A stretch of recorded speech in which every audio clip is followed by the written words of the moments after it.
Well, it's great that we can all be together.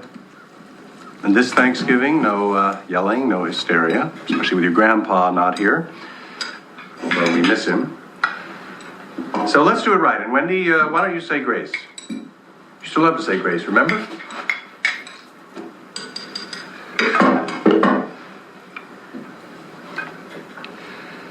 Dear Lord, thank you for this Thanksgiving holiday, and for all the material possessions that we have and enjoy, and for letting us white people kill all the Indians and steal their tribal lands and stuff ourselves like pigs, even though children in Asia are being napalmed. Okay. Jesus, enough, all right. Welcome back to the show, everybody. Happy Thanksgiving weekend. Oh, my goodness. I can't believe it's Thanksgiving yet again. Well, I mean, I think you're in for a good one this time around. This is a very, I hesitate to say fun movie, but it's a great movie. Yeah, I'm looking forward to talking about it. Yes, we have a lot to say about this wonderful movie, but everybody listening out there, my name's Pete. And I'm Scott, and these are the movies that made us gay. Yay. Thanks for joining us. Thanks for joining. Yes, Scott, why don't you go ahead and introduce our guest, and let's get started talking about this wonderful movie. We had our guest, Stanley Jacobus. Is that how you pronounce your last name? Yes. Stanley Jacobus. I got that in the first try. I'm terrible. I'm terrible with names on this show. But we watched The Ice Storm, directed by Ang Lee. Stanley, welcome to the show. Thank you so much, you guys. Premiered at Cannes, May 12th, 1997. Released nationwide, September 27th, 1997. Okay. Cannes. All right. It debuted at Cannes. Love it. Yep. Ang Lee, hot commodity at this time. I mean, he would have just been coming off of his Oscar nominations for Sense and Sensibility. I think that the nominations came out as they were making the movie. Okay. 97. Do you remember where you were? I remember where I was in 1997, and you know where I was? Not in the theater watching this movie. Oh, definitely not me. I did not see this in the theater, and I probably didn't see it for quite a while. Stanley, where were you when you first saw this movie? I saw this in the theater. Because you actually specifically wanted to do this movie. I actually did want to talk about this movie. Yeah. Awesome. I had a very peculiar mother, and she, the kind of mother who I was actually talking to Scott about this. She took me to go see Showgirls. Incredible. Which is wonderful, yes. But as a 9-year-old, how I got into this movie was a very interesting experience. She thought it was a musical. I mean, she's not wrong. She was not incredibly wrong, but she was friends with a manager at our small theater in Portland, and so I got into a lot of movies that I wasn't supposed to, and The Ice Storm was one of them. Sure. And I was 11. Okay. And she dropped me and Cody Smith off at this movie theater. And bought us tickets and left us there. Okay. Go to the Ice Storm. Go to the Ice Storm. All I knew is that Christina Ricci was in it. Yeah. And Elijah Wood was in Wednesday it. Adams. Exactly. And as a young preteen and someone who was not quite gay yet, I just wanted to go see my crush, Christina Ricci. And so, yeah, I had convinced, little straight Cody Smith to go to the movies with me. And I definitely watched this in the theater. Did you enjoy it? Do you remember enjoying it at the time? Yeah, what was your initial impression of it? My eyes were glued to the screen the entire time for sure. I did spend a lot of the time, though, kind of like awkwardly glancing to my right for Cody's reaction because it was just very awkward. Sure. Because even at 11, it was just a very interesting experience. It's a very adult film. It's a movie about adults and very adult issues, but there are children in this movie. Oh, yeah. That are sort of experiencing these things parallel to the grown-ups. Oh, Which is very fascinating. Very much so. And all these kids are doing the things that the adults are doing as well. Right. And I grew up in a very peculiar environment where I kind of was in the positions that these children were in too. Where, you know, like our parents had big parties and we were, you know, rolling joints for our parents. And, Did you have to serve basically, like Elijah you know Wood what I mean? and little Jodie Foster? For the most part, yeah. It was not too far-fetched. So what did Cody have to say about the movie when you were walking out? Was he just like, what that, don't ever call me again? Like, You know, our visits kind of waned after that. He was disappointed that there was no nudity. I do remember that conversation happening after it was over, that there was no nudity. But yeah, we didn't really hang out very much after that one. Wow. Okay. Yeah. Usually the movies that we did see were, you know, scary films or you know, comedies with Adam Sandler or something like that. But yeah, we didn't really talk very much after that. But you loved it. That's all. I really did. Yeah. And since then, like I mentioned previously, I've watched it yearly. It's held a soft spot. I always see a lot of people posting about this movie around this time of year. Yeah. Oh, it's definitely a holiday movie. Yeah. It's definitely a holiday movie. And especially like for Thanksgiving, there's not all that many Thanksgiving movies too. So I feel like this one is definitely one that a lot of people remember, specifically for being set around the weekend of Thanksgiving. Sure. I will agree with that for sure. Yeah. Scott, when did So you first see this movie? I first saw this movie. I rented it from our video store after I had read about it. I've talked about on the show Teen Movie Line, and I remember they were doing profiles of just young actors, like 25 of the best actors under 25 or something. Right. And I think that this showed up on Christina Ricci, Tobey Maguire, and Katie Holmes' profile. That I'm just like, what is this movie called? The Ice Storm? Because it sounds really interesting. Right. And then I tracked it down at our local video store, and we had it.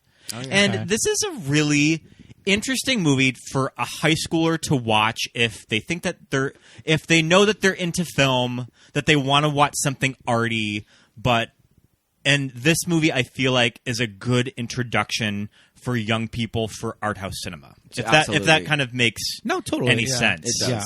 And for our show, I've kind of toyed with, well, should we do a movie like American Beauty? Oh, And then so I'm just funny like, you say that. and then I'm just like, I really don't want to talk about Kevin Spacey for 90 minutes. But then I feel like The Ice Storm, just because when I was in high school, I definitely flipped for a movie like American Beauty. This is a prequel to American And Beauty. it is a prequel to American Beauty. It Beauty. kind of does a lot of the themes that a movie like that did. But I feel like The Ice Storm might age a little better 20-some years later. 100%. So I feel like we have to put all of our enthusiasm for a movie like American Beauty into Ang Lee's The Ice Storm. I completely agree. So kind of why I wanted to do it on this show. 110%. All right. And American Beauty was that movie that like it had those art house elements, but I felt like, okay, my mom would really like this movie. You know, it kind of had that crossover. Well, broad I think appeal that what American Beauty had going for it was comedy. That it really leaned into the satirical elements of the story, while a movie like The Ice Storm does not. It is a little more icy. No pun intended. Especially sort of how it presents its characters. I wouldn't say that this movie is judgmental of them.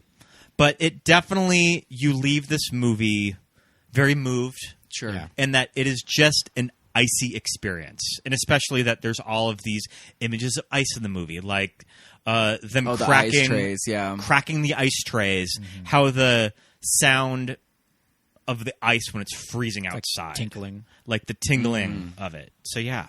What about you, Pete?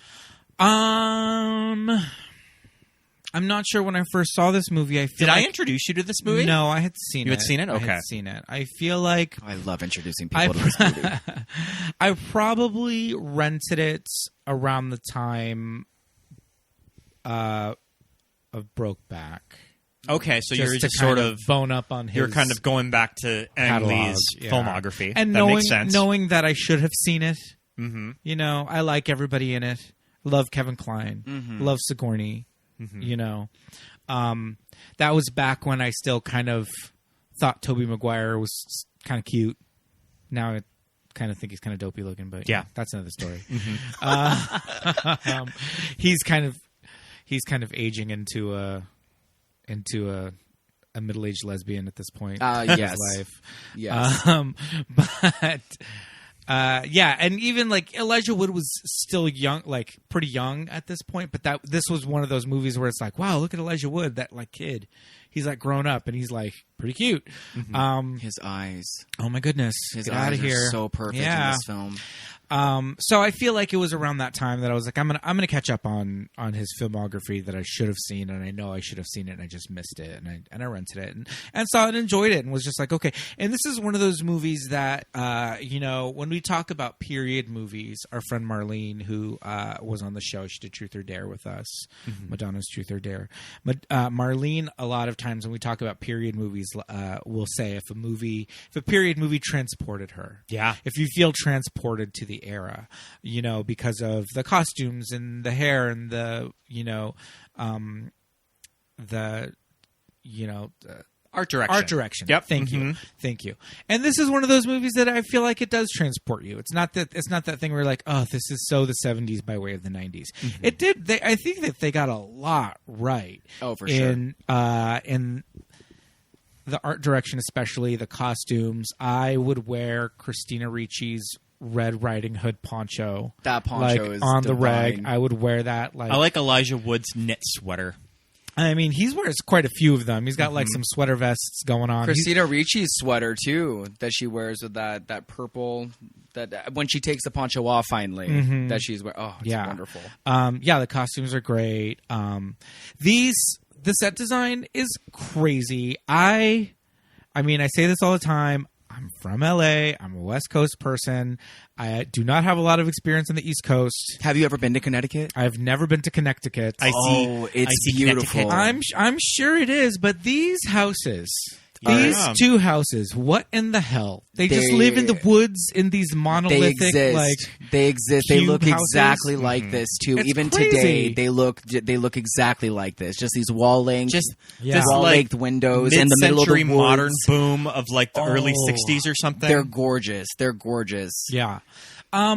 It's crazy though to see it. I'm just not used to that kind of neighborhood or whatever. I'm like, what? Who lives like in these nutso houses? How rich are they? But there's a lot of like visual elements to kind of not just visual elements. There's a lot of stuff in there indicating kind of like their social status. Like these are well off people. They're not middle class. I would say they're upper middle class. Yeah. I really like the shot when Kevin Kline on the train platform, and it's just filled with all these people wearing the same trench coat. Oh, yeah. Just like, God, nobody got like a black one or like a plaid one. It's the 70s. You know what that reminded me of was in Edward Scissorhands when everybody totally. like is pulling out of the driveway and they're all like in the same car but different colors, like the pastel colors, and their houses are all the same and they're all pulling out at the same time. It's very absolutely very reminiscent. Yeah, totally. Sale of these trench coats at like JCPenney. At Sears. Yeah. But I mean, that has to do, like conformity in middle class, conformity and being, keeping up with the Joneses and all that. It's kind of interesting for when this movie is set. It's that it's set in 1973 in Connecticut. And this is the suburbs that sort of the 60s free love has kind of made its way to middle America into the suburbs. Yeah. That they're just sort of catching the bus on everything, key parties, the cultural scene of the late 60s. I mean, this is also, would you call this second wave feminism in kind of the late 60s and early 70s? I don't know enough about feminism. I think it's I don't either, but I want to say yes. I think it's second wave feminism. Sure. Women's lib. There's a new thing called women's lib. You can definitely see that with the Joan Allen and Sigourney Weaver characters too, and with Allison Janney as well near the end for sure. I always forget she's in it, and then every time that door she opens the door. Yes, and this is around that time when movies and TV were starting to catch on to Allison Janney too. I think it's right before she did a show like The West Wing. It's right before American Beauty too. Right before American Beauty, and then American Beauty was a year or two later. Oh my God, I forgot she's in American Beauty. She's great in American Beauty. So small, but she's like the catatonic, like wife. like the dementia mom. Sure. Now I remember. I try to block everything but Annette Bening. Oh, I really loved Thora Birch in American Beauty, which is so funny because speaking of like Christina Ricci, there was Now and Then with Christina Ricci and Thora Birch, and then Christina Ricci did this, and then Thora Birch did American Beauty. It's funny that I don't know. And I'm sure that Christina Ricci was brought in to read for Janie. You know who American turned Beauty down Janie Sarah Michelle was Natalie Portman. Natalie Portman. And I'm sure Natalie down. Portman would have probably been considered for a movie like this as well. Yeah. I think it's in the trivia that she was offered it. Yeah, those three probably went up for a lot of the same. Yeah, more than likely. A lot of the same roles. I mean, Ghost World. Oh, Ghost they World. They wanted Christina Ricci, Christina Ricci was originally cast, and then she quit. Yeah. Bummer. But Thora Birch is so Thora good. Birch She's is wonderful in it. So good in it. She's great in it. Yeah. Christina Ricci, this is a time in her career when she is transitioning from the like little girl characters, into these her face is so cherub. She's got that baby face going on, and she yeah. looks just so awkward, and she's still cute, but she just doesn't look the same now by any means. Oh no, like, it's crazy. She looks completely and that's the different. thing when you get these young actors that grow up like literally in front of us. Yeah. We have this idea of like, oh, this is what they look like, and then as they age, and we have a like, context for Christina in a movie like Mermaids. I was just going to say, like, look at Mermaids Christina, and then look at Ice Storm Christina, and then look at Yellow Jackets Christina. Like, it's an odyssey. Yeah, it's totally. a journey. Yeah. I mean, around this time in her career, she did The Ice Storm, Buffalo 66, and The Opposite of Sex.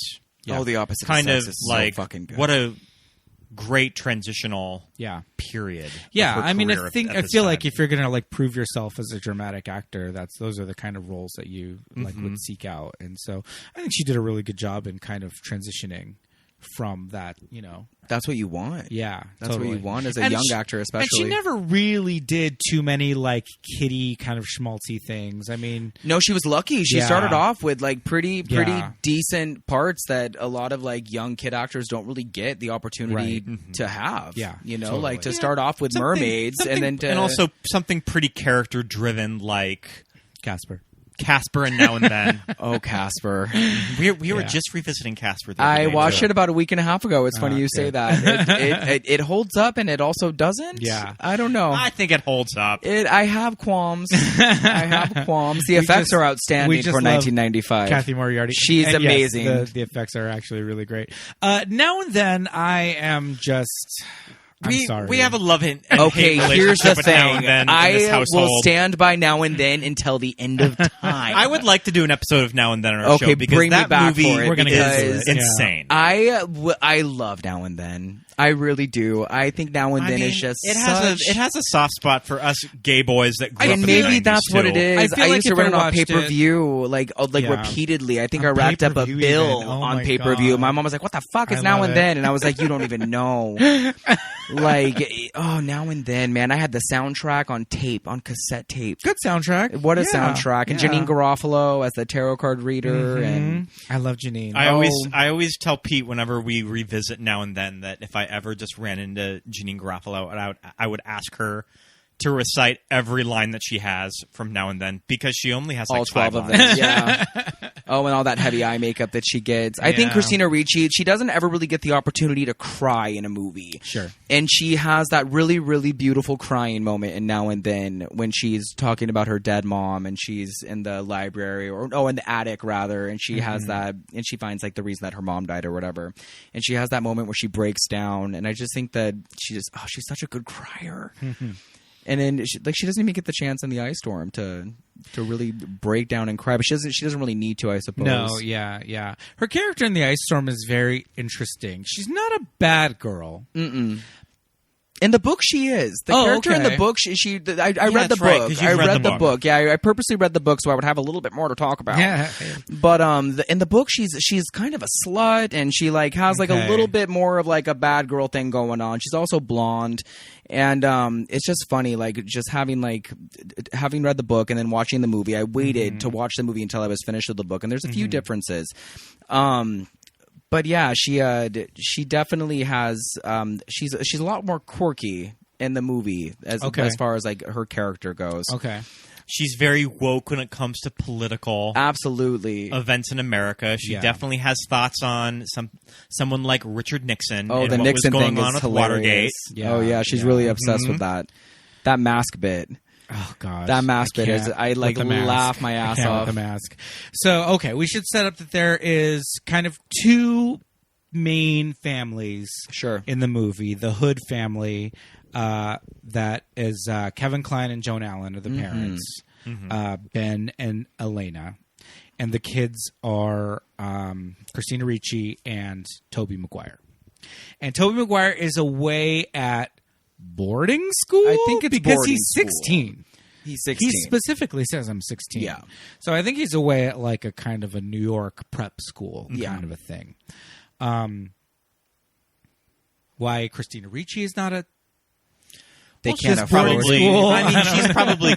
what, she's a what, few supposed to be years. 12? She's I mean, probably I around think like she's 14. 13. I think or there's supposed to 13 be or 14. 14, yeah. So that would be high school age. I would guess? probably Maybe the next say year. I don't know. either an 8th grader or in the 9th. Yeah, I think she, like maybe like very very like early high school. Yeah. Middle school. I like their relationship, the siblings, Sure. Christina Ricci and Tobey Maguire. I think they have a fun like little sibling relationship. Call each other Charles. yeah, it's Charles. endearing. Yeah. Tobey Maguire's character in the movie, it's a lot smaller than I remember it being. I Small remember him part. having a lot more Yeah. screen time. His character bookends the movie and Yeah. with a little bit of narration. It's also interesting about this movie of how it begins with the Fantastic Four. Yes, thank you for mentioning that. It's one of those things that movies at this time, I mean, there wasn't a lot of comic book movies, and you didn't really see comic book allegories with what's going on in the movie as there are today. Yeah. It's one of those things that this type of theme is so played out in modern movies, but at the time it was very fresh that you're using a property like the Fantastic Four and you're kind of comparing it to this family in the 70s. and like the dynamic that it, like this was the first viewing, and I've seen this movie many times. This was the first time that I actually caught the comparisons that they were using between the Fantastic Four and the family dynamic, like the Invisible Girl being Joan Allen's it's character. very Right, interesting. right. And I never caught that before until today. I thought that was kind of interesting. And I think kind of knowing a little bit about Ang Lee is that he grew up on Marvel Comics. Too. He did the Hulk, And then didn't he did, Didn't he? he do did Hulk Okay. in 2003. Hulk. Sure. Yeah. Oh, Hulk.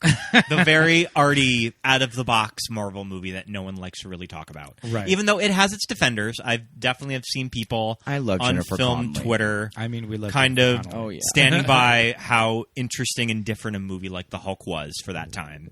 Right. I mean, it's a different conversation. Yeah. It's a different playing field than It's so different for current- Ang Lee. It's too. so different for Ang Lee, but and as far as comic book movies as we know them now, it's like not even in the same Yeah. arena. So it's like Different ballpark. It's so hard to even compare and say like, well, this movie's so different. It's like, well, of course, it was like so long before what was going on. But yeah, the family dynamic with the Fantastic Four and the kind of analogies to the characters. I feel like specifically Joan Allen is like the invisible woman in this movie. Such a sad character. Yeah, kind Joan of this Allen. woman that sort of missed the liberation of the late 60s and kind of just feeling a little bit left out. Right. Yeah. That she gets to see her husband have this affair, but she just has to stay home. But she's not. It's not like she's being subjugated by her husband. No, not at all. Or her or a job or anything like that. It's just these. But that doesn't mean that having those feelings are not valid because her husband's not mean to her. But it's just it's a very internal Like, it's a very internal struggle with her. She doesn't have a lot of outward forces coming at her, holding her down, but, you know, just being kind of like the wife and the mother when, like you said, all this stuff is going on around her, and she very clearly sees her husband having an affair right in front of her nose. So it kind of like brings everything crashing down around her. But yeah, it doesn't feel like, you know, her kids are disobeying her, or she seems to have a pretty decent relationship. With the kids in the film. Mm-hmm. And Kevin Kline seems to be I mean, aside from the fact that he's like stepping out with Sigourney Weaver, it seems like, you know, other than that, everything seems to be okay.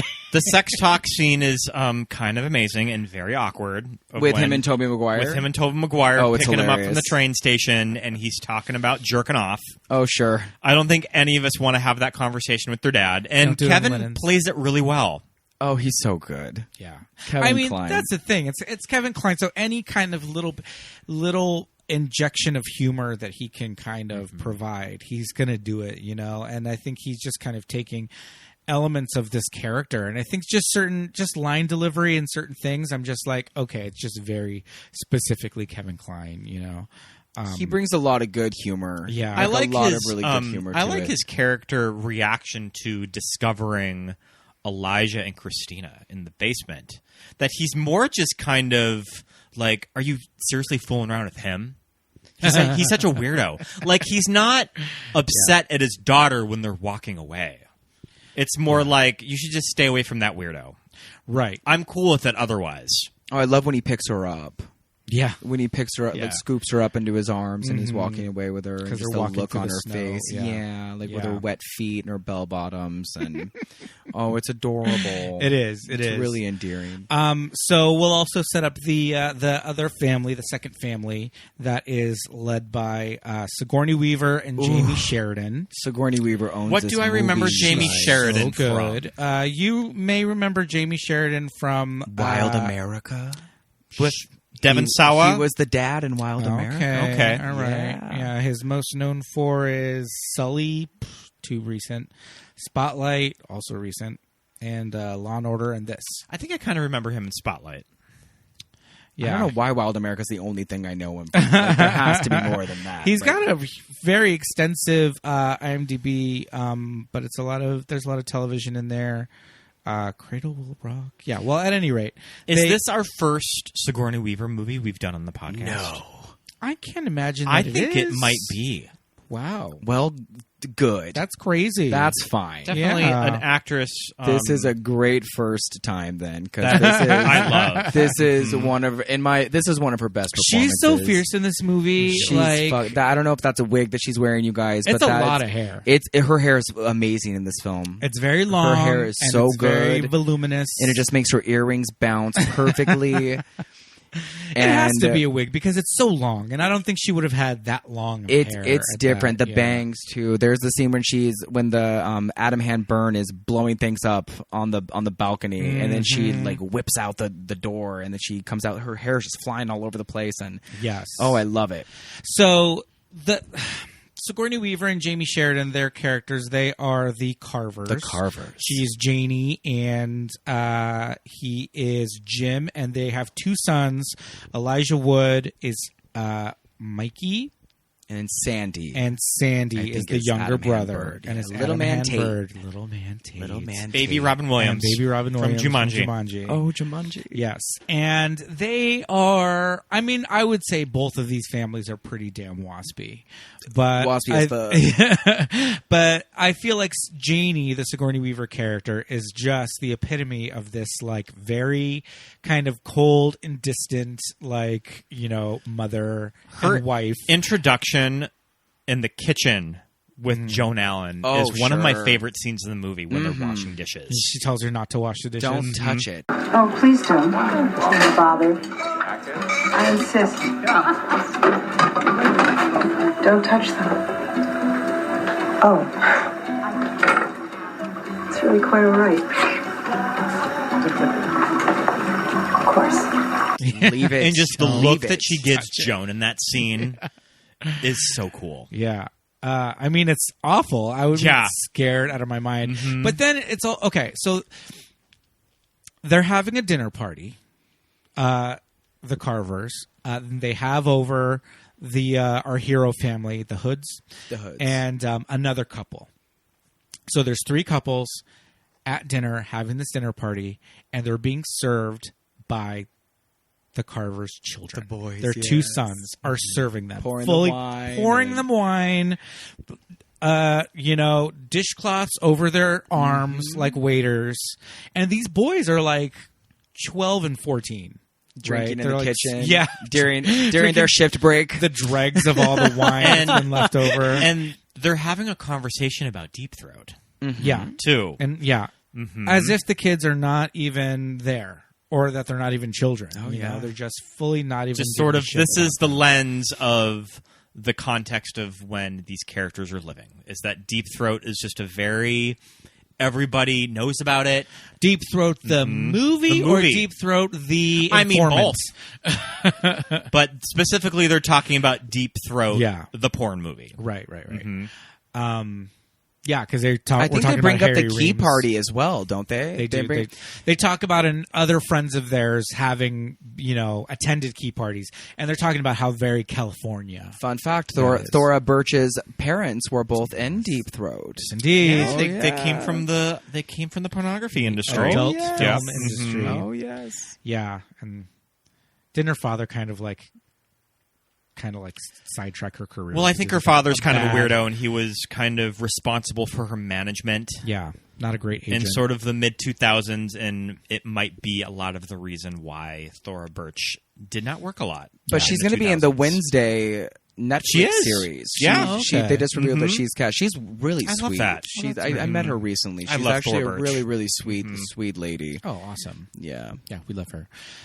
But yeah, these families, these couples, again, it's also part of the time period too. None of us really came of age in the 70s, so we don't really remember this kind of time when kids were still kind of, to be seen and not heard, and just kind of like your parents are running the house. Now that kind of is unheard of. But when they're watching from the dome, I love it. Yeah, but that's another thing. These homes are not child friendly at all. These are adult homes, 100%. But they just have kids living there, and there's things like a dome skylight that these boys climbed outside of the house to look down and spy on the adults, and just these very like hard edged lines in these like modern houses, and they just don't seem like the basement had some kid stuff, had like a little rec room vibe to it, but they just don't feel like lived in for kids, for children. Yeah. But it's just the era, of these parents are just like, we're the grown-ups. We're the grown-ups, you're the kids. This is our house. Yeah. You just live here, But yeah, they just kind of set up the different kind of dynamics in that, Sigourney Weaver's household is very different than, Joan Allen and Kevin Kline's. Yeah, their house is very cold. Yeah. Their house just seems a lot emptier, a lot just metaphorically, physically. It's just very cold. There's something a little more inviting about Joan Allen and Kevin Kline's house too. They have lime green cabinets. Their lime green kitchen is amazing. Yeah. But I mean, you don't really see any scenes with Sigourney Weaver and her husband talking to their children. Like the only time she talks to the boys is when she's like yelling at them for, blowing up, firecrackers, M80s or whatever. Or catching them touching each other in the bathroom. And what? I love that scene. And that's like a deflection scene, I think. Like that's like a guilt thing. I don't think that's anything more than that. It's so But that little monologue's hilarious. That monologue is so good because I get where the character is coming from. That she's going to sit this young girl down and sort of explain, my body is a temple. Like, these are very, I don't know. It's just like, I get sort of the new agey angle that she's going at, but it kind of falls apart as she's saying it. It's because she doesn't know what the fuck she's talking about. Exactly. Yeah, I feel like she didn't really have a point or know where she was going with it. Wendy, a person's body is his temple. This body is your first and last possession. Now, as your own parents have probably told you, in adolescence, Our bodies tend to betray us, and that's why in Samoa and other developing nations, adolescents are sent out into the woods unarmed, and they don't come back till they've learned a thing or two. Do you understand? And the Sandy character, I feel like he is the younger brother, right? Oh, yeah. Yeah. And he's horrified of everybody in that household. Yeah. Yes, absolutely. And Elijah Wood's character's name is Mikey. And he's perpetually stoned. They don't ever touch on it, but he's just high. I would like to see a diagnosis of Mikey from a mental health or like psychologist. Like, is it almost kind of Asperger's? I mean, I don't want to diagnose anything specific. Know. That specific, we can just say spectrum. Yeah. Because she like even says, she's like, hey, like, did you hear like the explosions happening in the backyard? Did you? And I don't know. He's like, I don't know, I guess. But neither did she. Christina Ricci Christina Ricci didn't seem to care. In his defense. Yeah. And even how Sigourney Weaver talks about him, saying that Mikey's been out of it since he was born. Yeah. Because the dad's like, he seemed kind of out of it today, and she's just like, he's always out of it. Oh, and what is the dad? The dad says, "Oh, you boys, I'm home," and then he says, "You were gone." You were gone. Yeah. So I think kind of maybe to the outside world, people just assume he's constantly stoned. Yeah. But maybe there is kind of something else there going on in his head, you know. When they throw the football and he just randomly just goes aloof, and then the football lands behind him, and everyone what the fuck? Yeah. He's very interested in like TV. He can focus on that, but he doesn't really have any sort of other, things that he's really shows interest in. The molecules. He's really into molecules, science. that's true. The molecules. Science and geometry. Yeah, so those are also things that kind of maybe... Two things that don't change. Yeah. Two things that are consistent. Yeah, and so Christina Ricci and Mikey kind of... They mess around every now and then. Nothing too open mouth kissing. Yeah, open mouth kissing. It's a beautiful shot of them kissing in the pool, too. Oh, it really is. It's that beautiful crane shot of them standing in the pool. Mm-hmm. Yeah. Yeah, and it's in an empty pool that's just filled with autumn leaves. Yeah, and it's a big crane shot. That crane shot is really beautiful. It is a really awkward scene though when they right when they are about to kiss, he puts the gum behind his ear. Yeah.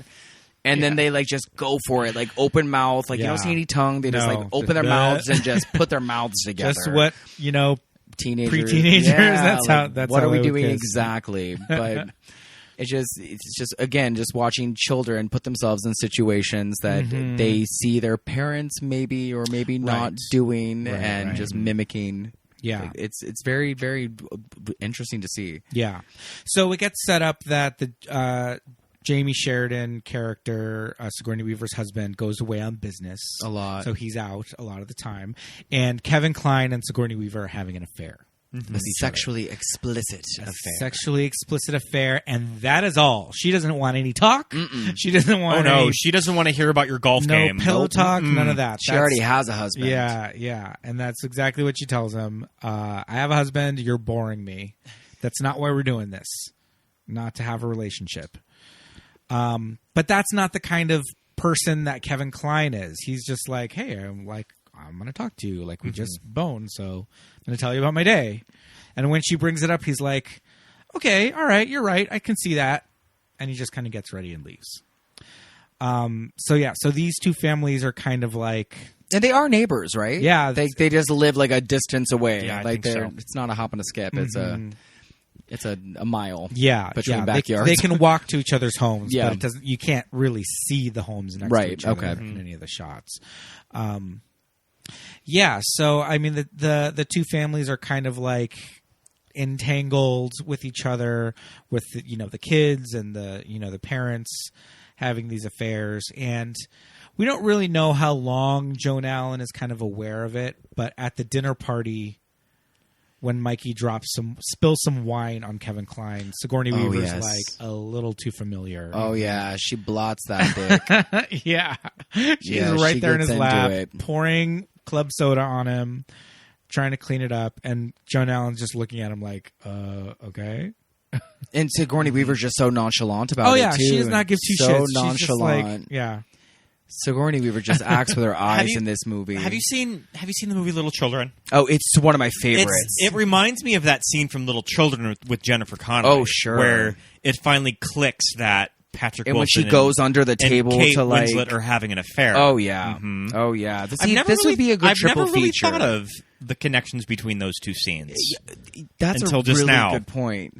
That's a really good point. This would be a good triple feature. This movie, American Beauty, and Little Children all should be viewed together. Yeah. Oof, that would Maybe be not in one sitting. Yeah. Maybe be a- not. that would be a Maybe rough- over a span of 3 days, Yeah. I Yeah. suppose, because it would be a very depressing, Yeah, absolutely. depressing viewing experience, especially with the whole Jackie Earl Haley subplot. But Just watch some Sister Act or something in between. in the middle you of need it, a palate cleanser. Yeah, now and then, throw now and then on.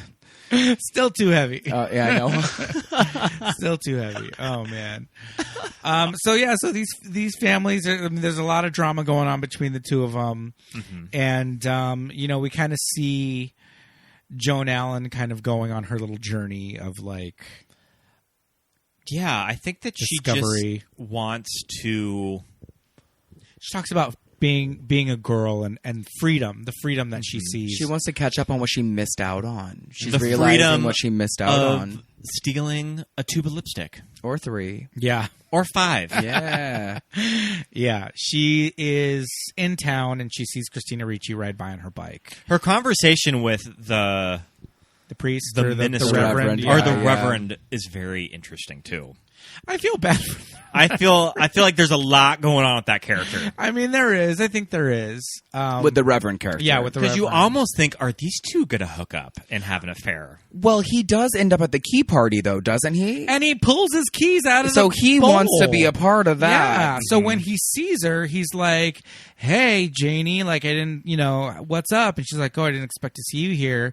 And then he says that weird thing about the I had to shepherd and the rewind it flock. like 3 different times. I was like, what the fuck did he say? And then still, I have no idea what he said. But I did see him go get his keys out. And I was like, well, he wanted to be a part of this. Yeah, he says every now and then the shepherd feels like, the shepherd wants to mingle with his flock. So he wanted to get it wet. Yeah, And she's just like, "What? I don't like what that means. I don't think I Yeah. like what that means." And he was like, "Oh shit." And then he leaves, but she got me. she reaches for it though, like the way that she turns and she's like there's a part of her that wants to go after that for a second. Yeah, like there's yeah. a hesitance there. Yeah, yeah.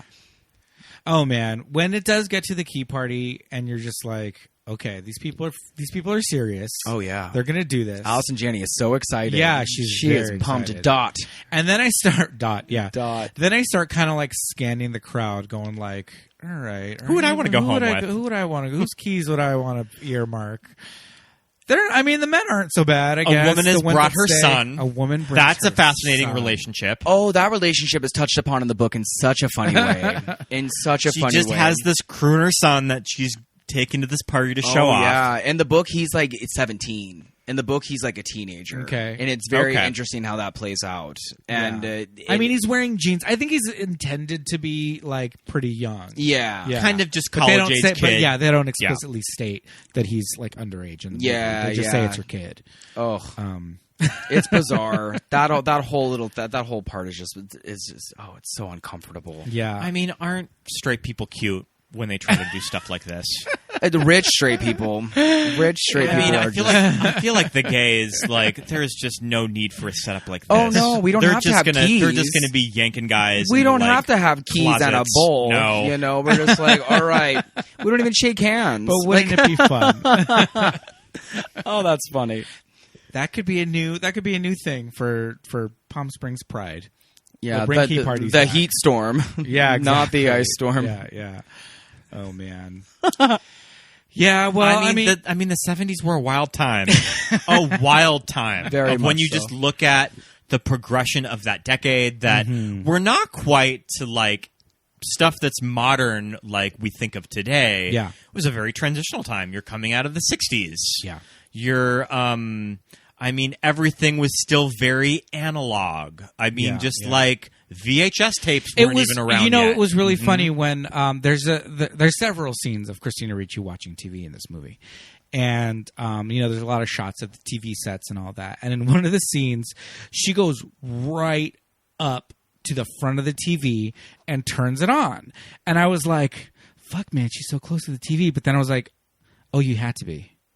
You had to like, and I remember when my dad, had one of those big console TVs that was like a piece of furniture, and you literally, and we would go and get on our knees right in front of it and turn it on and then change the channels because we didn't have a freaking remote. We were the remote. I remember how our dial looked like on our TV. Yeah, I was like, why is she so close? Mm-hmm. Oh yeah, you had to be that close because it was attached to the side of the damn thing. So you were like with your face in front of it, just kind of switching it. I thought of that specifically. When there's a deleted scene where Tobey Maguire's character is calling Christina Ricci's character while he has Katie Holmes' head in his crotch, and she answers the phone, and it's in a box.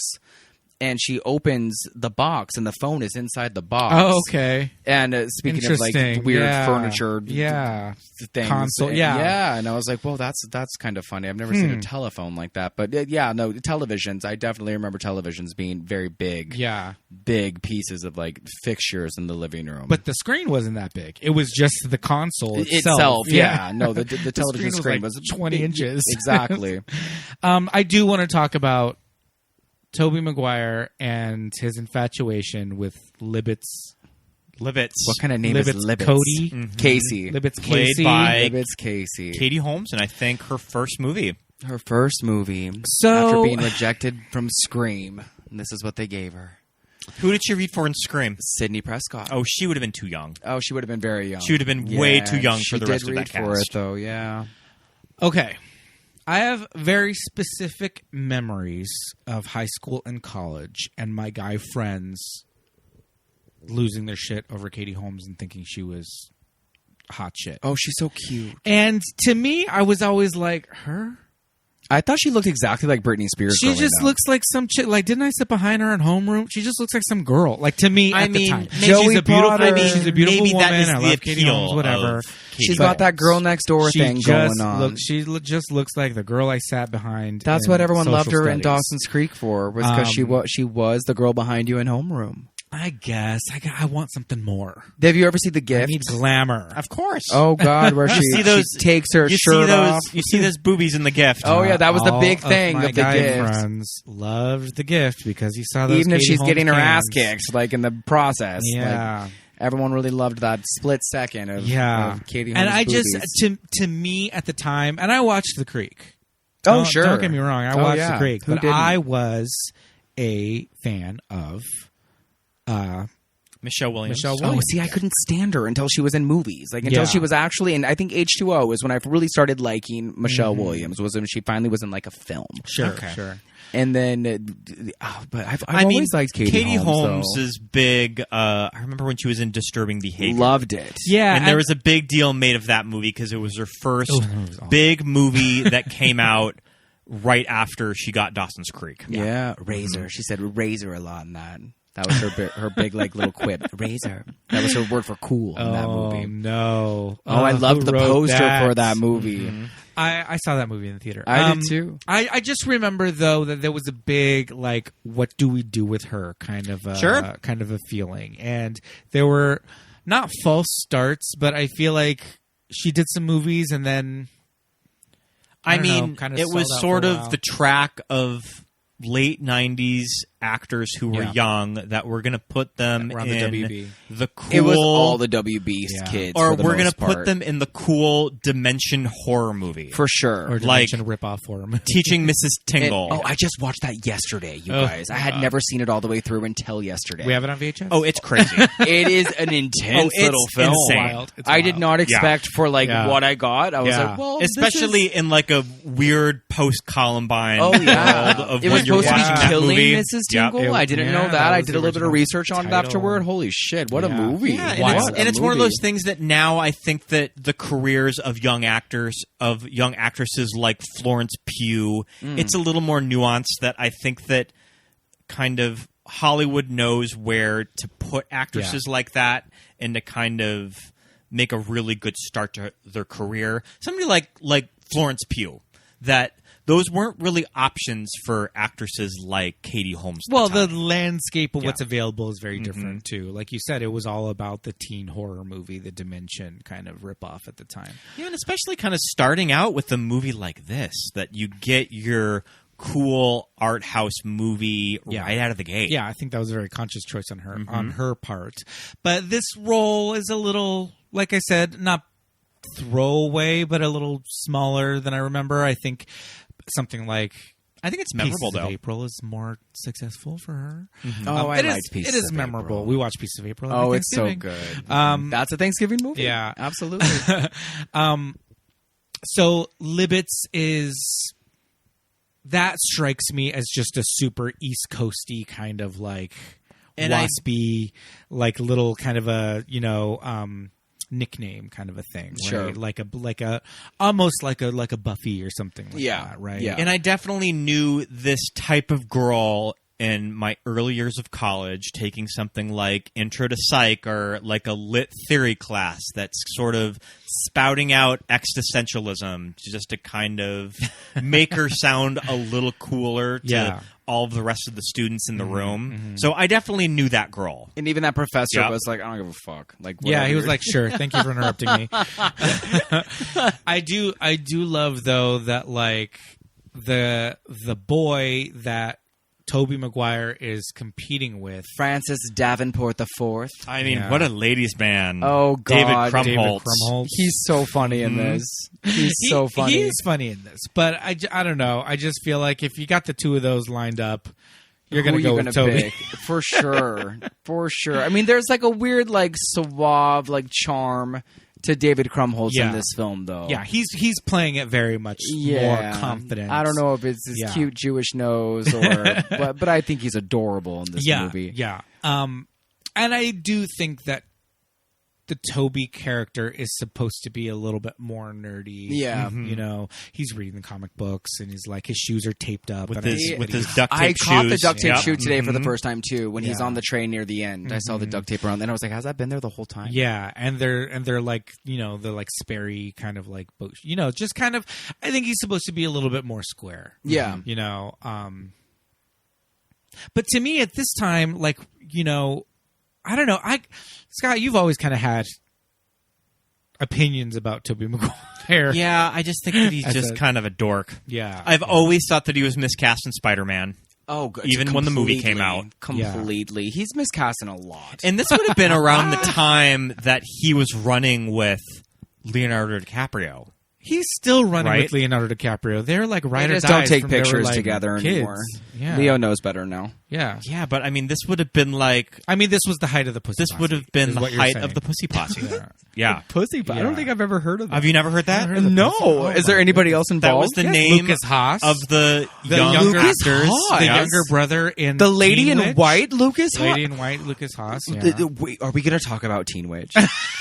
The little brother from Teen Are Witch we was in going it. to talk about Teen Witch? No, I mean we can't get veer too far. we off track. oh have my to do a whole gosh. other Yeah. episode on Teen Witch. That's its own episode. I'm really glad we're friends, guys. That's his own episode. Okay. I do love the little brother from Teen Witch, Yeah. though. Oh, he's Joshua. amazing. Josh. What is his name? I can't Josh think of his something. name, He's but the son of someone. The son of Josh. and it's interesting that the he writer of The Exorcist. Is that who it was, or the Father Karras? He's the son of Father Karras. Is he? What? I think That's interesting. it might be the son of Father Karras or the writer of The Joshua Exorcist. John Miller. Joshua John Miller. He's the son of the Father Karras. That's who it is. Wow, And okay. Jason Patrick's younger brother.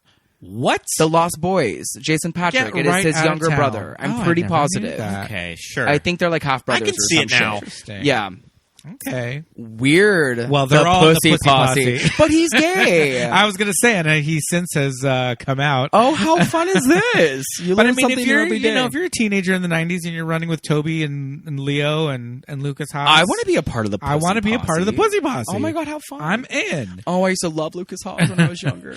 Yes, he was I very loved that cute. movie Boys with Winona Ryder. Yeah, I remember Boys. Oh yeah. Yeah. Where's Lucas Haas been? Is he retired? I don't know. He Lucas just Haas looks kind of like he's shows on up. drugs now. Lucas Haas kind of shows up in some Leo neighboring project. I remember He was in Inception. Inception. Yeah. Yep. This was my Was he? Inception. I'm making gestures. I mean, the He's the in the Pussy Po- opening Pussy scenes Posse. on the train. yeah. Okay. Yeah. Lucas Haas. I love He's the part of Lady their in original White. crew. I love the Lady. The in Lady White. in White's such Yeah. a good Halloween movie. Catherine Hellman. Wait, is she the Lady in White? No, I think she was actually. Okay. Okay, so Toby he comes home on the train from school, but then he's going back into the city because he's going to hang out with Libbets and... Doesn't he drug everyone? Well, he drugs everyone at the party. Unintentionally drugs everyone, but he was really only trying to drug Krumholtz. Right, with some aged Seconal from Libbets Casey's mother. Was that the idea? Yeah. Yeah, he wanted to drug he was going to put out... He was going to knock out Krumholtz, and then she came in and was like, "Oh, you're giving out candy? Too. Give me some." Yeah. And that's why he was like, No, we'll just cut in half. Like, you don't want this. And then she didn't want to look like a little bitch. Yeah. So she was like, give me some too. Don't hold out. And that's why he's sober, and they're both, like, passed out. All, like, super wasted. Mm-hmm. Yep. Because when he arrives to Libbets' place...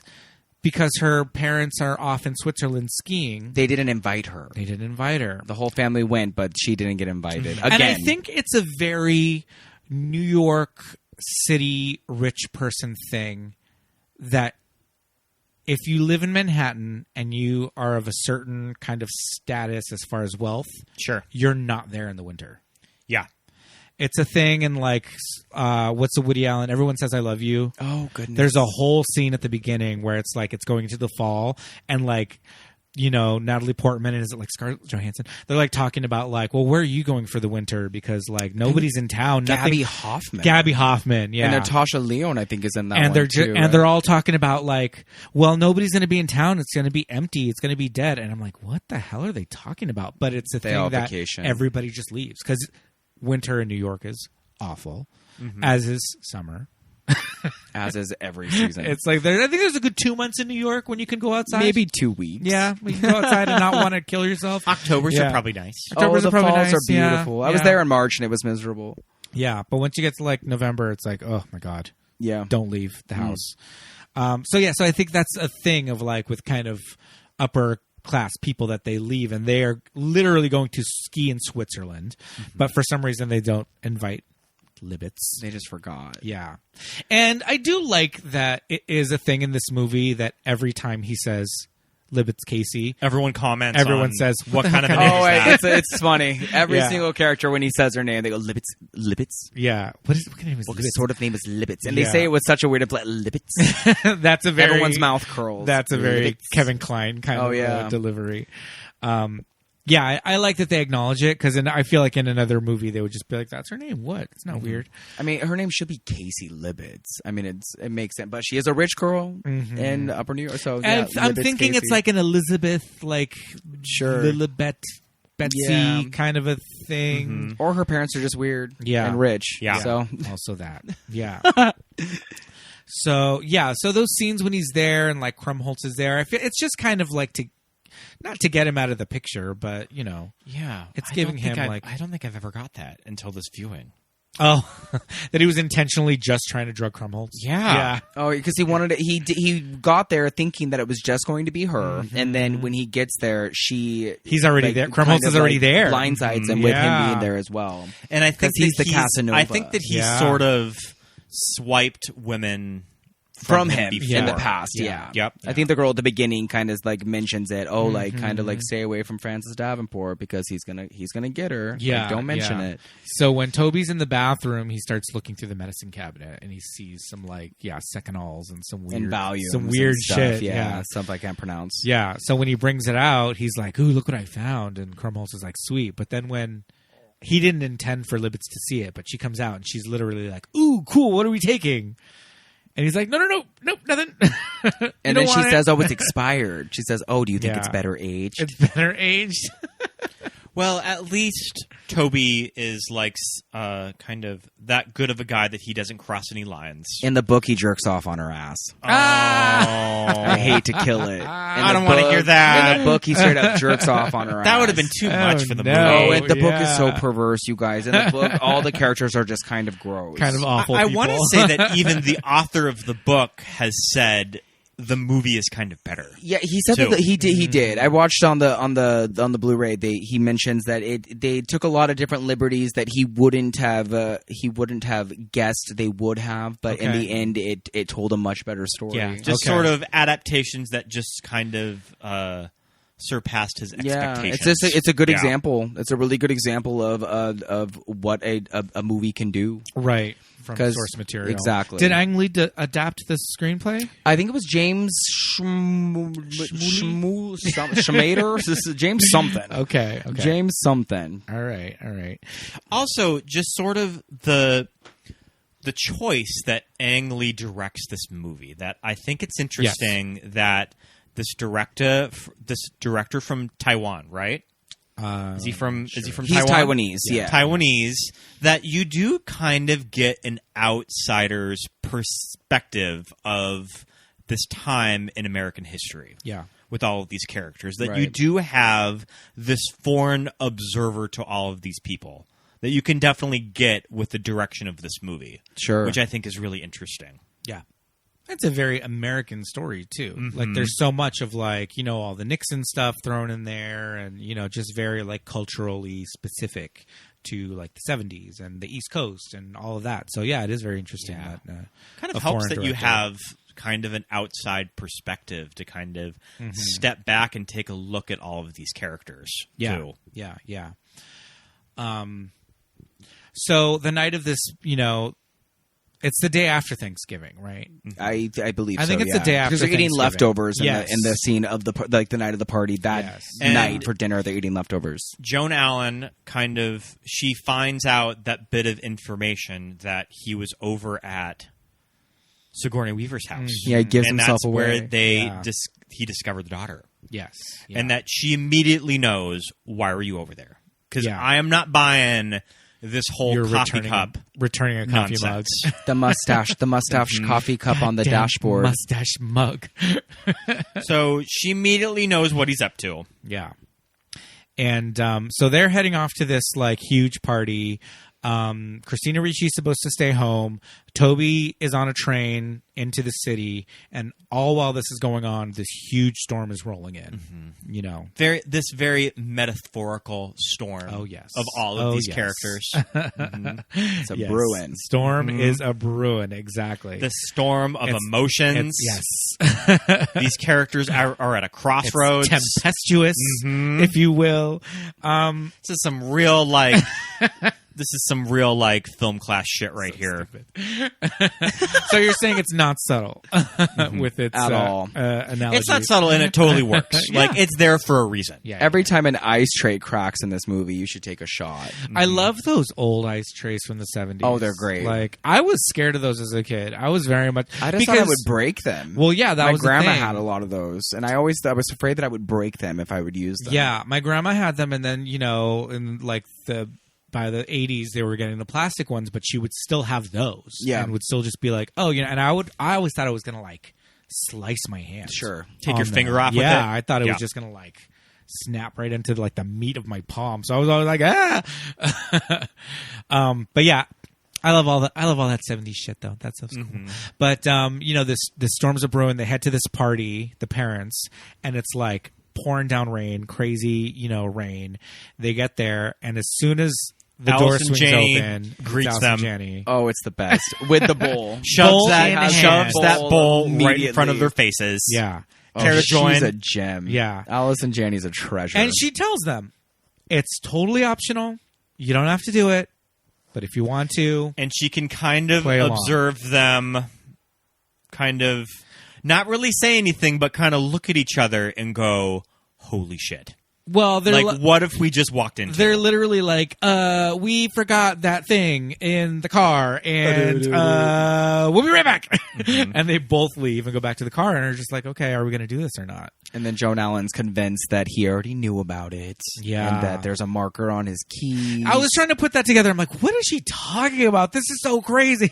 I mean, but a woman scorned, Yes. is that what it is? Yeah, I mean, like, yeah. if you've ever been in that situation, your mind just comes up with the craziest shit. Yes. Like, you will come up with some really weird things in your head. So she's putting all this on him of like, you know, you wanted us to find out, or you wanted me to find out, or you were going to, you know, try and go home with her tonight, and you were going to do it in our house, and our daughter's there, and all this stuff. And he's just like, what are you talking about? And it's so funny because he never once admits that he's having an affair. he doesn't. He never He once doesn't. in the entire film, And even also, at that point. meanwhile, early in the day with Janie, the Sigourney Weaver character. Oh, yes, we haven't talked about this. Yeah. She just leaves him there. That she's just like, I am just kind of tired of looking at your face. Yeah, well, he says, I think that she's starting to suspect something. Yeah. And then that's when her big eyes, her eyes are so wonderful in this movie.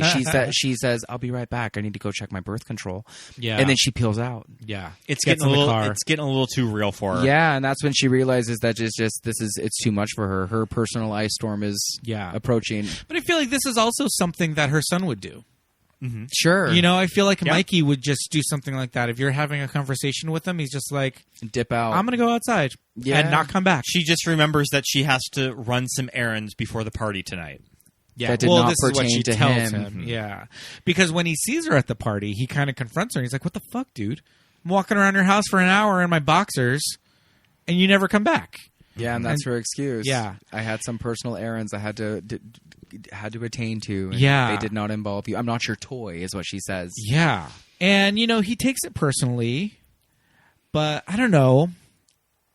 I think in that moment he's just like he is taking it personally, like, hey dude, like I thought we had something here, but then I do also think that he's like, okay, wait, this is my mistress. Yeah. But then the more he drinks, and did you notice at that point his pores get a little bit heavier, and his pores get a little bit throughout the whole film. His pores just get heavier and heavier and heavier.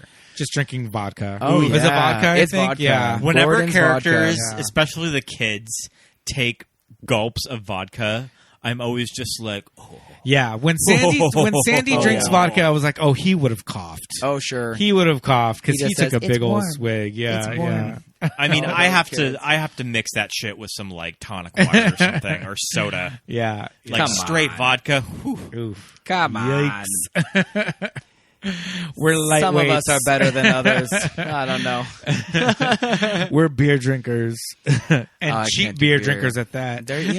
Cheap dates. Some of us like that. Yeah. So the party is getting like crazier and crazier. You know, Joan Allen is just like Just not sitting. checked out, but Yeah. she's just like, fuck this. Mm-hmm. Whatever. She walks back when they walk back in, and she chucks those keys Oh, at it's Allison the Janney. best. It And throws Allison Throws Janney those catches keys them with her at left Allison hand. Janney. Oh, and she gives her that smirk too. She's like, Yeah. Miss Hood in the house. Amazing. I love that too. I do love also that throughout the party, couples are leaving and fishing their keys out. Yes. It's because they don't know what they're in Yeah, for, or they do know at that point what they realize. Like The as further- the party progresses, Yeah. they realize what they're actually getting themselves because into. again, it's these a are new concept. These are straight couples. Yeah. It's the 70s. Yeah. You know, people aren't, super, I don't know.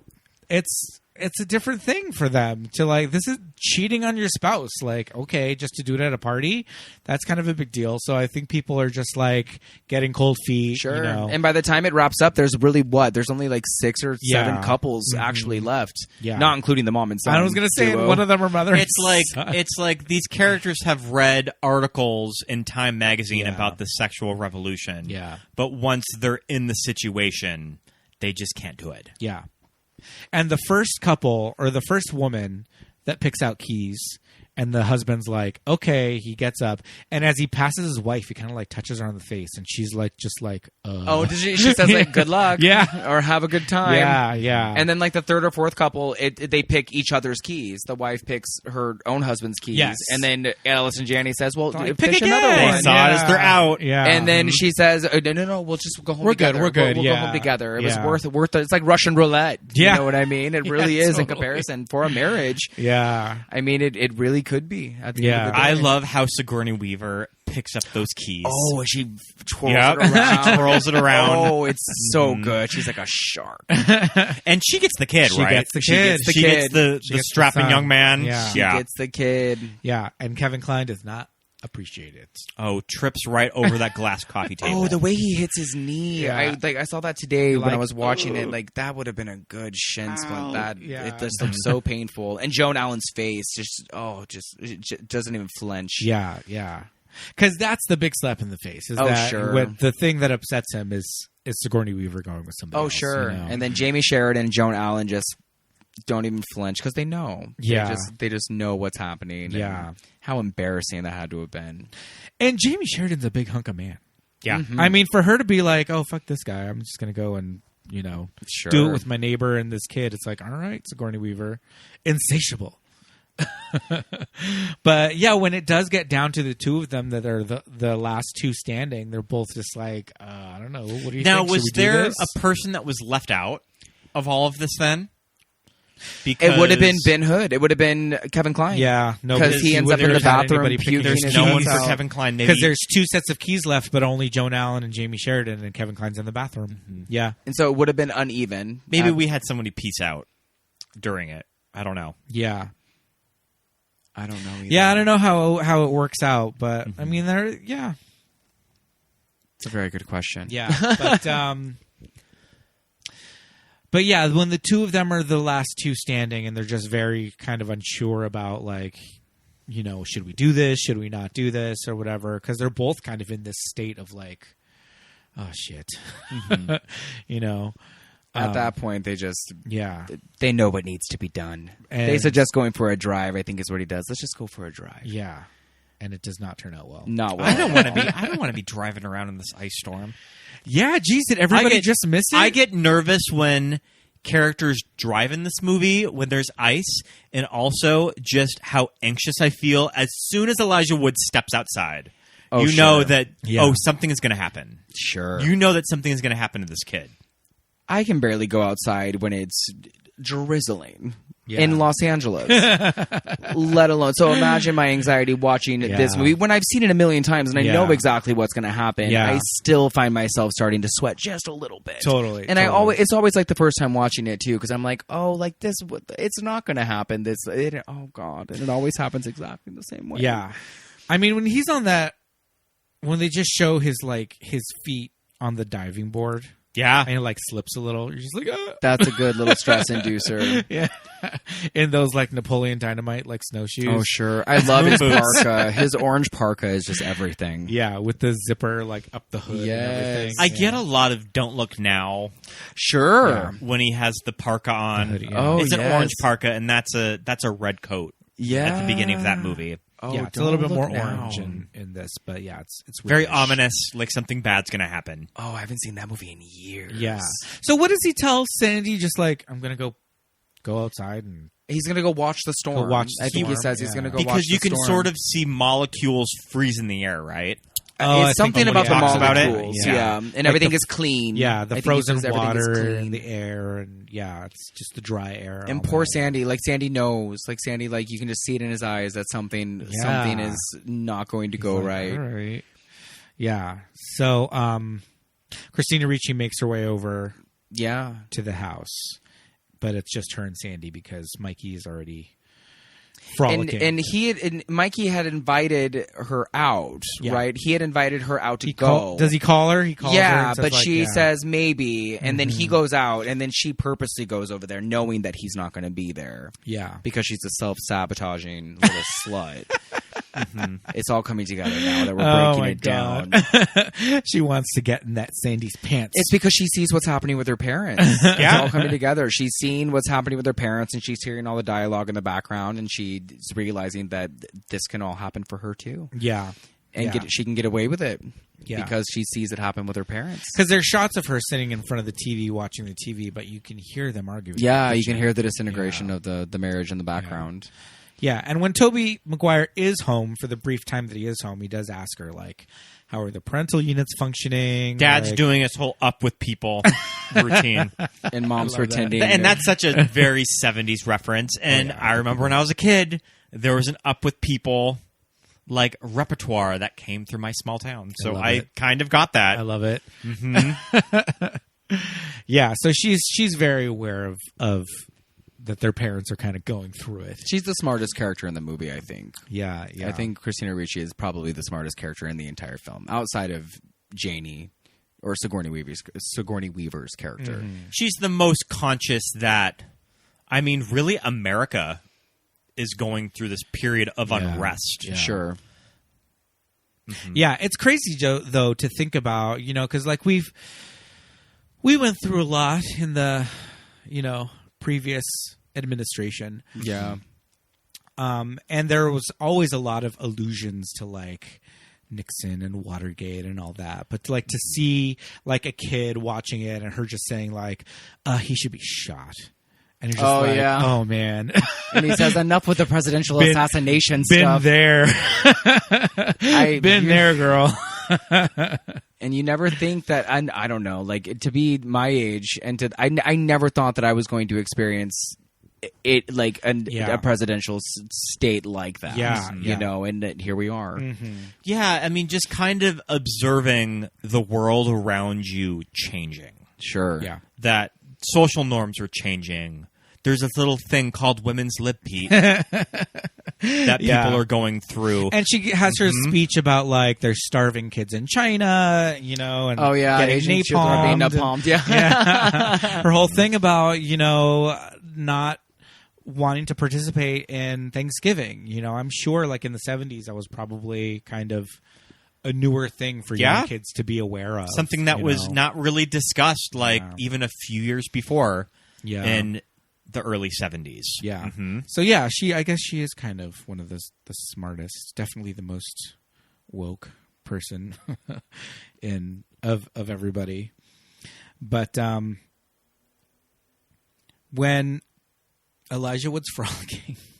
I keep going fucking back Frodo to him. over here. He is frolicking. He is totally frolicking. I mean, there are some slow motion shots of him. Movies like, that made us gay. No, absolutely. He is frolicking for sure. Yeah. And it is in slow mo. You're right. Yeah, there's some like slow he motion is shots. frolicking in amongst these gelatin icicles. Yeah.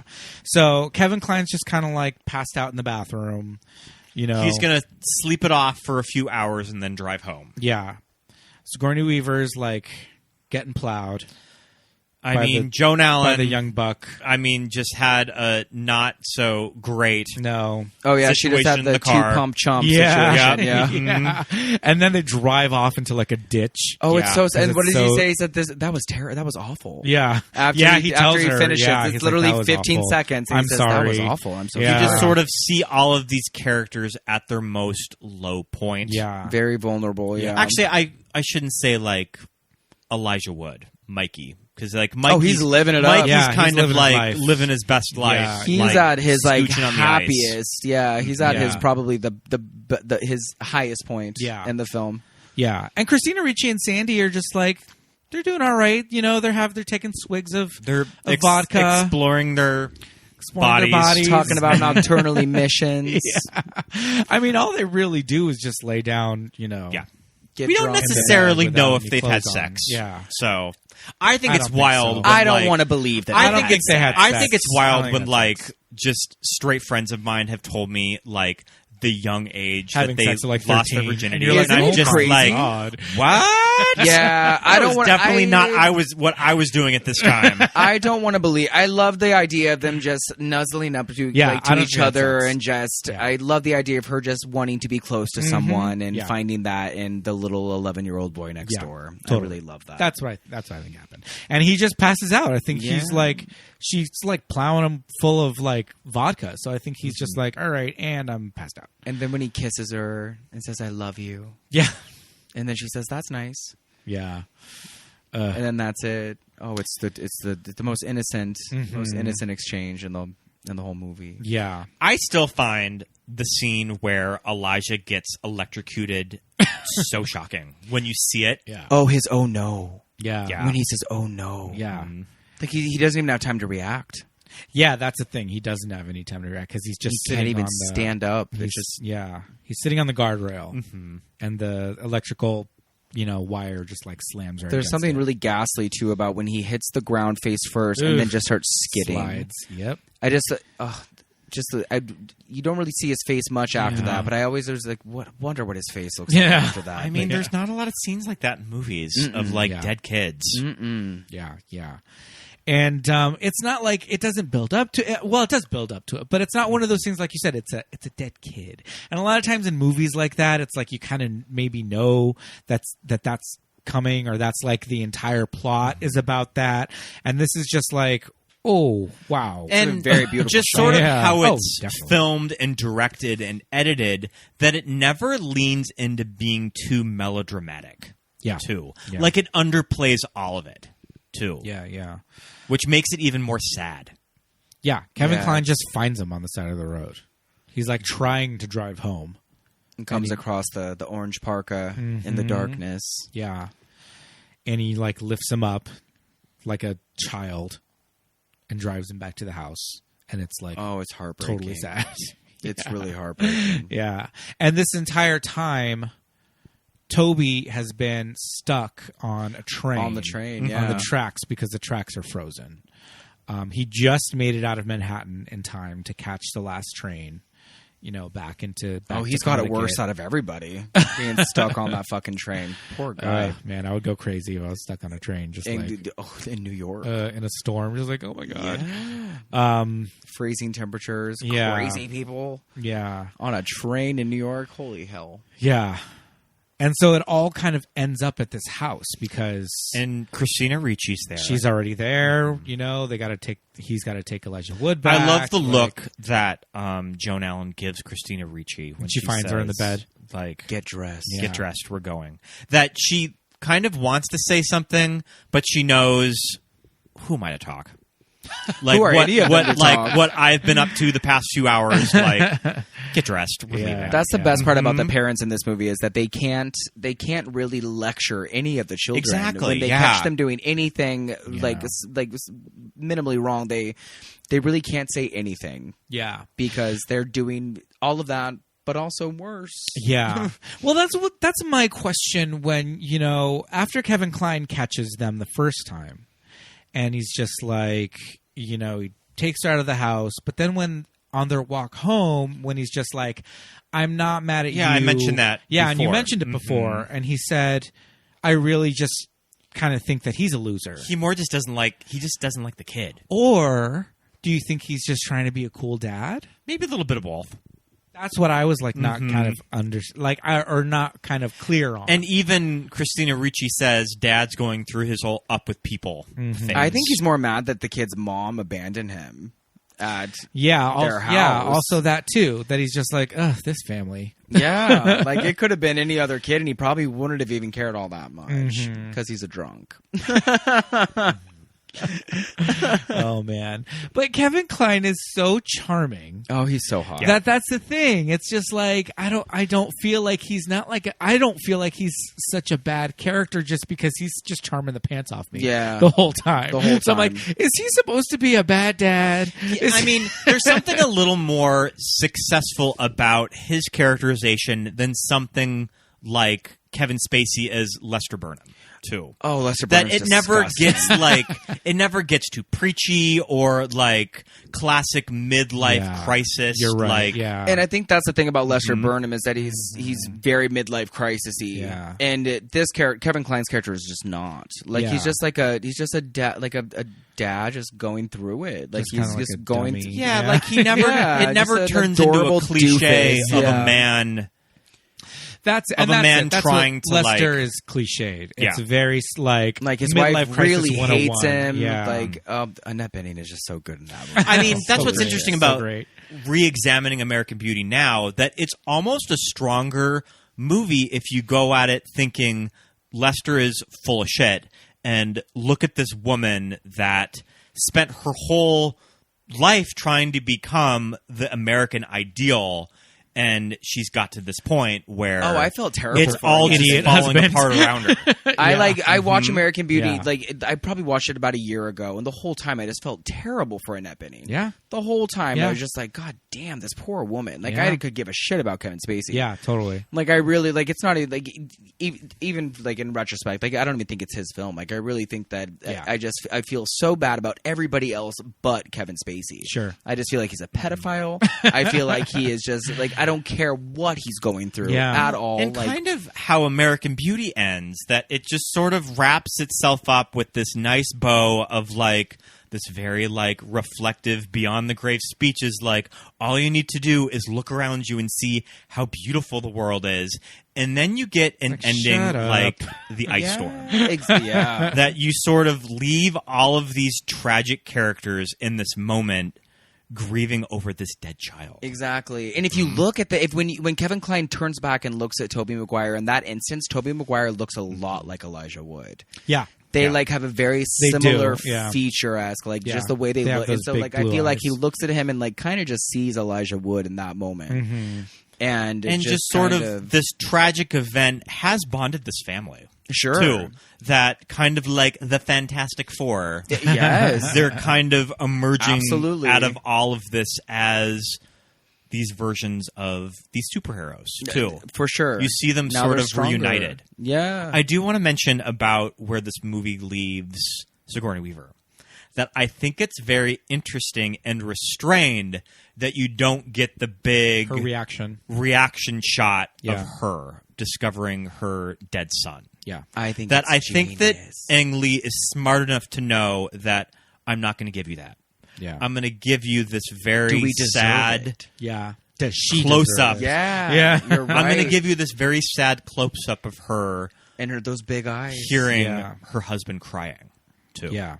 That it's one of those things that like maybe if they did have the big dramatic scene where she were to come out and see him dead in the middle of the living room, maybe like this would be what wins Sigourney Weaver an Oscar. She was nominated for a Golden Globe. She was nominated for Okay. a Golden Globe For and she this. won the BAFTA. Yeah. Too. Really? And I hate to keep bringing the book back up, but in the book she does. Like she does go out. She does like, and it says that she like goes through this like twisted emotional like array of like just everything. Like she's Yeah. laughing, crying, like sobbing, like snot, like, and it's really disgusting. And like, and it would have been interesting to see that, but I'm just glad. I'm glad we didn't. Yeah, I'm really yeah. glad we didn't because like, yeah, it would have been great, you know, just to see Sigourney Weaver do that. But I don't think It's not that movie. it wouldn't have been the same. Yeah. It really wouldn't have been the same. Just like right when she's about to go into, like she gets back from having sex with the son, and then she is about to go into Elijah Wood's room, and then she doesn't. Yeah. Did you listen to did you watch the documentary in the Criterion when she talks about shooting that scene? I did. Yeah, Yes. and how sort of her I had it first playing while I was reactions doing were to go and check in on my son, and and Ang then Lee he is said just no. like, no, you're not going to do that. And then Like, what did kind she, of, he said something, you're though. so ashamed of That's what it yourself was, that yes. you can't even do it. And then she said, okay. And she didn't She's just like, understand. oh, okay. She didn't understand at 1st, but then she got it later. I think she Okay. mentioned something like that. Oh, it's so good. The Criterion's good. Yeah, we both of us have the Criterion Collection. Stanley, you have it, and Scott and I do. own it. Ours is the DVD. That was an from early way back when. early purchase of mine. It was an early Criterion purchase. Now, of are our Scott's. Criterions like this good? Like, are all of them Pretty like, much. worth Usually, having? yeah, Okay, usually. because this I'll is show the first you- one I've ever had. I'll show you all my. We've got a good collection. They have what are their supplemental features? They're not bonus. They're not bonus materials. They're the supplements. Yeah, I noticed that this one, like, it has like different names for it, like the timeline. Yeah. not, Yes. like, not scenes. chapter The selection. timeline. Yeah. Yes. And I liked that. Criterion's yeah. very hoity-toity. Oh yeah. But we love it. Once upon a time, I thought that it would be really fun to do a Criterion podcast, and then I searched it and I saw there's like 20. A lot. Yeah. There's like a lot, so I was just like, maybe not so much original idea. Yeah. So, I mean, this movie is like it stays with you when you first see it. I feel like it's very like emotional. It's not that the characters are having these big emotional breakdowns. I think it sort of but affects. it's I think that it effective, affects me more as I get older. Sure. That sort of when I was 17 years old and I watched this movie, I don't think. I mean, even though I loved it and it was something that I had never seen before, I don't think I could connect on it. I don't think I could connect with it on an emotional level as I do watching this movie in my mid-30s. I certainly did not understand it when I was 11 years old. I liked it. I liked it a lot because I loved the actors because I've always loved movies and I've always loved like the actors that are in this movie. But I certainly did not get it. But again, as mid-30s, like it completely resonates in a much different way. And I don't have kids. Yeah, it's or an anything, interesting but- movie to discover when you're young as opposed to revisiting it now. Exactly. Yeah, because when you're young, you watch it and you're relating to the kids. The kid characters. And now you just think about the adults. Yep. And relationships and all of Yeah. that. So, yeah, definitely. And movies like this when we were young were just fun to discover too. Sure. That I had never really heard about this movie when it came out because it was released the end of 97.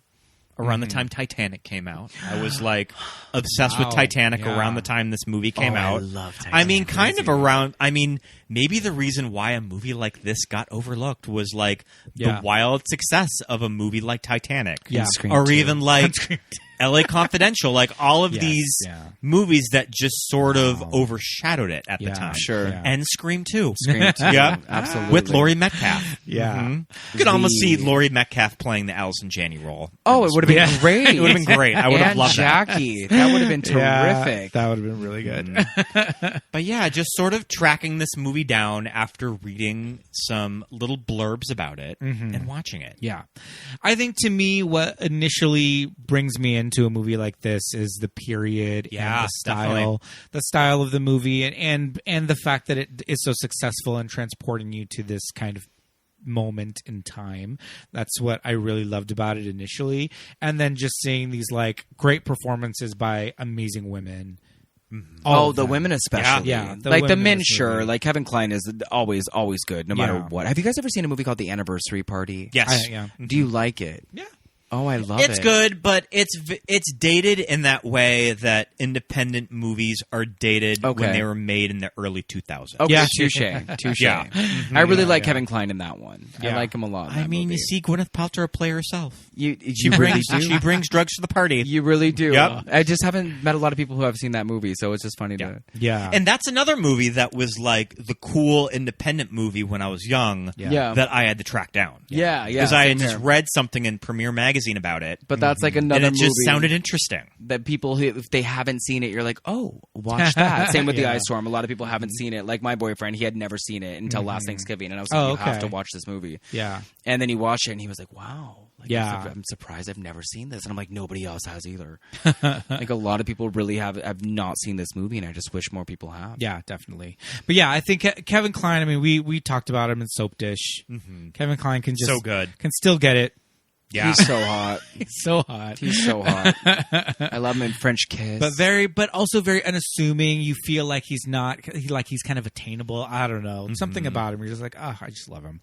Is he still married to Phoebe Cates? I think so. Yeah. Oh, she's so lucky. Yep. Yeah. So I mean, there's just a lot of things in this movie that like we latch on to. I feel like just under the umbrella of like why we as like homos are just like, oh, The Ice Storm's great, and maybe my straight friends are like, that movie was cool. It's fine, whatever. But you're like, But I'm just like, but Sigourney Weaver's hair though. Sigourney Weaver's hair, That's though. a big part of it. That pile of hair. Oh, whatever. Whoever did those wigs, man. The image of Joan Allen on that bike. Oh, Yeah. it's Coat good. and the coat that she's wearing. So good. Her beautiful Yeah. blonde wig. So good. Joan Allen's old face. Yeah. Oh, Her man. old face. And when will she and Toby reunite for Pleasantville? Is that after this or before this? Oh, it was after. It's They after. did Pleasantville was after. Pleasantville was 98. 98. It's, Okay. There's a lot of 6 Degrees of Kevin Bacon type of stuff in this movie. Yeah. a lot of actors that Yeah, I kind think of so. Reunite like later on or before. Like, I mean, Christina Ricci and David Krumholtz were in Adam's Family Values. And then Tobey Maguire and Christina Ricci did Fear and Loathing in Las Vegas. Oh, geez, they're both in this. Yeah. And then. That's right. Oh, gosh. And they both play kind of Weirdo like characters. cameo characters Yeah, too. like weird, like Okay. druggy because characters that Tobey pop Maguire up. is the guy that they pick up off the side of the road, and Christina Ricci meets him in the elevator. Yeah. Like she's just the very 60s girl. Yeah. Oh, okay. Just weird, Interesting. weird stuff. Yeah. All right. All right. And like we mentioned about Christina Ricci, I mean, what a time in her career. Yeah. Like going from Ice Storm, Opposite of Sex, Buffalo 66, Yeah. Sleepy Hollow, That darn cat. and That Darn Cat. I think she did Yep. that darn cat in the middle of this somewhere. Oh, wow. Oh, Sleepy Hollow's a trip too. What a trip! Yeah, that love blonde, it. that blonde dude that she did. Yeah, that blonde This wig is like on our her. fourth Christina Ricci movie that we've done on our show. Adam's So you guys Family did Values, and Mermaids, Sleepy Hollow as well. Yeah. Sleepy Hollow, And now this. And now the ice That's storm. 4. Yep. I feel like I was there. I'm like, you did this one, and this one, and this one. You were there with us in spirit. I feel like I was.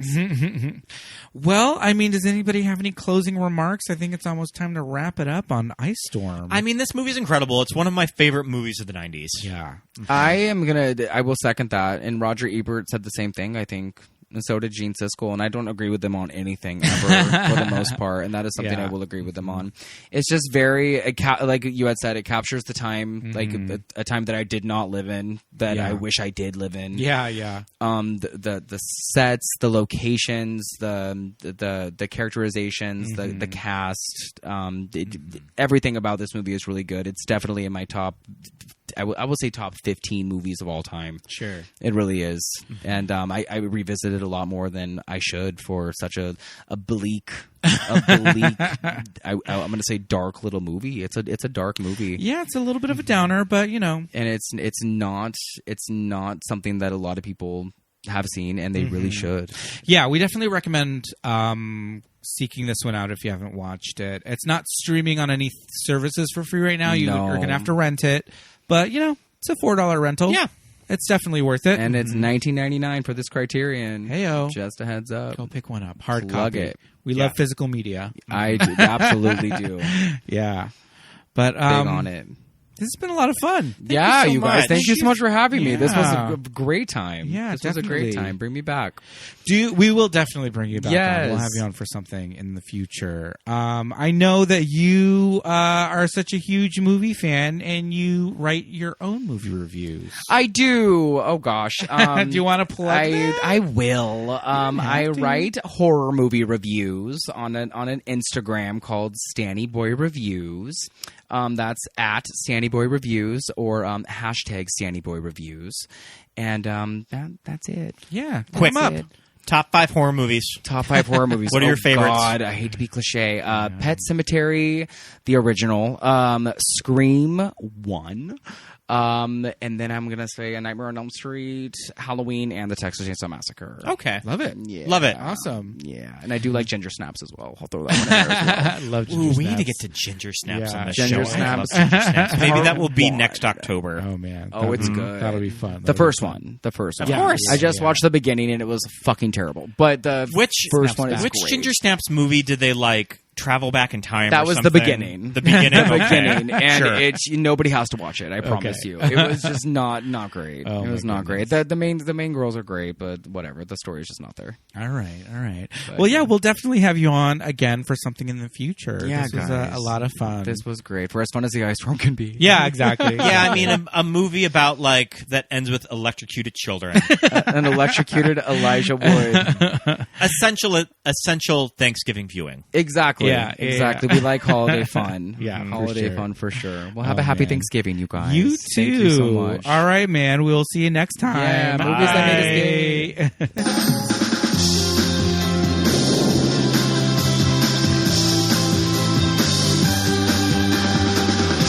Bye. More fun.